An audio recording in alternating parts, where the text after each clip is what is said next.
পাবনার ঈশ্বরদী বাজারের জাকের সুপারমার্কেট মালিকের বিরুদ্ধে স্বেচ্ছাচারিতা, অযৌক্তিক ভাড়া বৃদ্ধি এবং উচ্ছেদ হুমকির প্রতিবাদে মানববন্ধন ও বিক্ষোভ কর্মসূচি পালন করেছেন ব্যবসায়ীরা।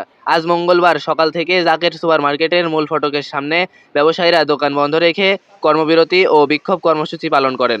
ব্যবসায়ীরা অভিযোগ করেন, মার্কেট মালিক মাহবুবুর হক বিশ্বাস বাবু একতরফাভাবে দোকান ভাড়া বাড়ানো সহ মিথ্যা মামলায় হয়রানি করছেন এবং কিছু ব্যবসায়ীকে উচ্ছেদের নোটিশ পাঠিয়েছেন। এ অন্যায়ের বিরুদ্ধে আজকের কর্মসূচির মাধ্যমে জোর প্রতিবাদ জানান তারা। এ সময় বক্তব্য রাখেন জাকের সুপারমার্কেট ব্যবসায়ী কল্যাণ সমিতির সভাপতি মাসুম পারভেজ কল্লোল, সাবেক কাউন্সিলর আনোয়ার হোসেন জনি সহ আরো অনেকেই। বক্তারা বলেন, ব্যবসায়ীদের ন্যায্য দাবি মেনে না নিলে আরো বৃহত্তর আন্দোলনের ডাক দেওয়া হবে। এ সময় ঈশ্বরদী বাজারের অন্যান্য ব্যবসায়ীরা সহ শিল্প ও বণিক সমিতির নেতৃবৃন্দ বিক্ষোভকারীদের প্রতি সংহতি প্রকাশ করেন। ঈশ্বরদী জাকের সুপারমার্কেটের ব্যবসায়ীদের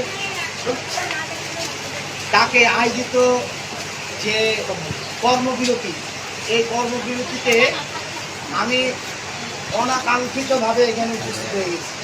আমি একটা সালিশে ছিলাম, সেই সালিশ থেকে আমার চেম্বার অফ কমার্সে একটা মিটিং ছিল, সেই মিটিংয়ে উপস্থিত হওয়ার জন্য চেম্বারে যাচ্ছিলাম শিল্প বণিক সমিতি কার্যালয়ে। এখানে এসে যখন দেখলাম যে মার্কেটের করিডোর বন্ধ, আমরা সমস্ত ব্যবসায়ীরা রাস্তায় বসে আছে তাদের কর্মবিরতি করে, তো আমি যেহেতু মার্কেট মালিক থাকেন একজন, দুইজন বা তিনজন, কিন্তু একটা মার্কেটে ব্যবসায়ী থাকে বা দোকানের ভাড়াটিয়ারা থাকে শত শত জন। তা আমরা অবশ্যই মালিকের পক্ষপাতিত্ব কখনোই করতে চাই না, ব্যবসায়ীদের সঙ্গে থাকতে চাই। মালিককে বলবো, শুধু জাকের সুপার মার্কেটের মালিক বাবু ভাই না, প্রত্যেকটা মালিক ঈশ্বরদী বাজারের মধ্যে যে কটা মার্কেট আছে প্রত্যেকটা মার্কেটের মালিকদেরকে বলবো যে ভাড়াটিয়াদের সাথে সুসম্পর্ক বজায় রাখেন।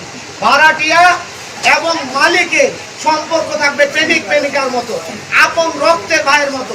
মার্কেটের মালিক ভাড়াটিয়ার সঙ্গে ভাই সুলভ আচরণ করবে, ভাড়াটিয়ারাও মার্কেটের মালিকের সঙ্গে মালিক এবং ভাই স্বরূপ আচরণ করবে, তাহলে এই সমস্যার সমাধান হয়ে যাবে। তো আজকে যে জাকের সুপার মার্কেটের ব্যবসায়ীরা কর্মবিরতি করছে, এই কর্মবিরতির সঙ্গে আমি একত্রতা ঘোষণা করছি এবং মার্কেট মালিককে বলবো, আপনি অনতি বিলম্বে ব্যবসায়ীদের সাথে কথা বলে তাদের সমস্যা সমাধান করে মার্কেটটা যেন বন্ধ না থাকে, ঈশ্বরদী বাজার থেকে কোনো সাধারণ ক্রেতারা যেন ঘুরে না যায় এবং ক্রেতাদের মধ্যে যাতে করে কোনো ধরনের সন্দেহের সৃষ্টি না হয় এই মার্কেট বন্ধ কেন, এই প্রশ্নটা যেন একজন ক্রেতা আরেকজনের কাছে প্রশ্ন না করতে পারে। এই প্রশ্ন মানে আবদ্ধ হওয়ার আগে আবারও আমার শ্রদ্ধাভাজন বড় ভাই জাকের সুপার মার্কেটের মালিক বাবু ভাইকে বলবো, অনতি বিলম্বে মার্কেটের